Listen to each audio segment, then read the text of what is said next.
Good morning, witches. This is your daily moon phase reading for Tuesday, August 22nd, 2023. Today, our Scorpio moon is going to trine Saturn. I don't have my notes with me, so I'm going off of memory. Today is also our last day of having Leo in our sun. Also, today is our last day of having Mercury in its shadow phase.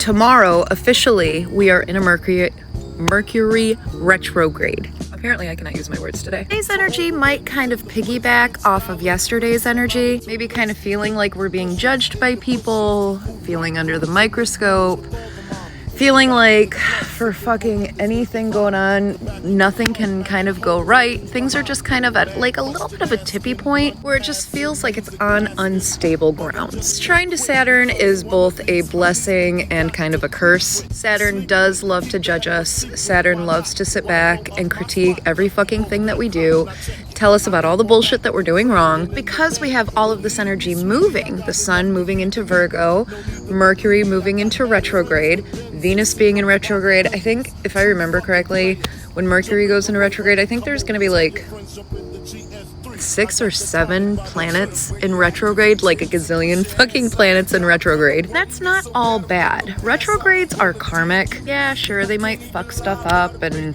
remind us of all the bullshit that we did wrong, put into motion old toxic situations that were in our lives, or in Mercury's case, when Mercury goes into retrograde, I don't know about y'all, I'm not very good with technology. I'm not tech savvy at all, and then everything fucking comes crashing down. It just reminds me, Michelle, just keep your nose out of that shit. That's just not your vibe. If I want to embark into something new, like technology-wise or whatever, I'll do that shit when Mercury is not in retrograde. It's almost kind of like that cool little timeout where it's just like, I'm gonna take a step back for a minute. I'm gonna handle A, B, and C that's been lingering for a while, that I've been putting on the back burner, and I'm not gonna start any new projects. That's just, no, I'm not doing that. Anyway, back onto the moon. Like I was saying earlier, Saturn loves to judge the shit out of us, but also Saturn is that old grandpa who fucking walked through 8 gazillion miles of snow to get to school.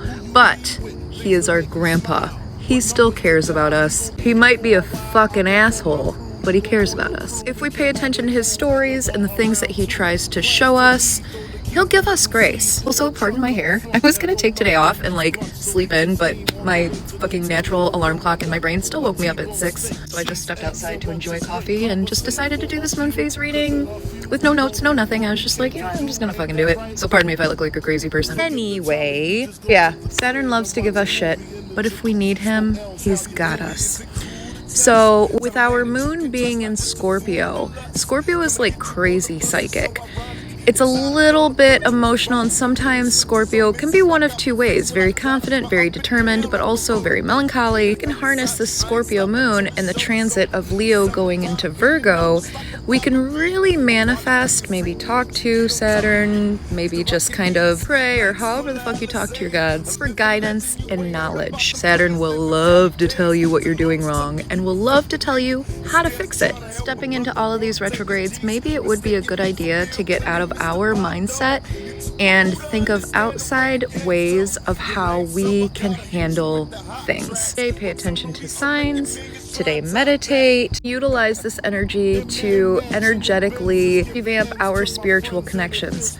We also have coming real fucking soon this supermoon, and holy shit is that going to be a doozy right in the middle of all these retrogrades and all this craziness going on. So a little guidance from the gods is not a bad idea. All in all, I feel like I'm rambling today. This is the longest fucking video in the entire world. Just, if you feel overwhelmed, take a deep breath. Try to meditate, pay attention to the signs. Maybe when you're driving, if you zone out listening to music, you happen to notice something crazy going on, think about what it was that you were just thinking. Don't get overwhelmed if things start to feel like they're falling apart, or like I said, you feel like you're under the microscope. That is okay. That is the way that things are supposed to be right now, because the universe is going to give us guidance and show us how we can fucking make ourselves motherfucking rock stars. All right, witches, I love you guys. I hope you have an amazing day. I'll talk to you soon. Peace.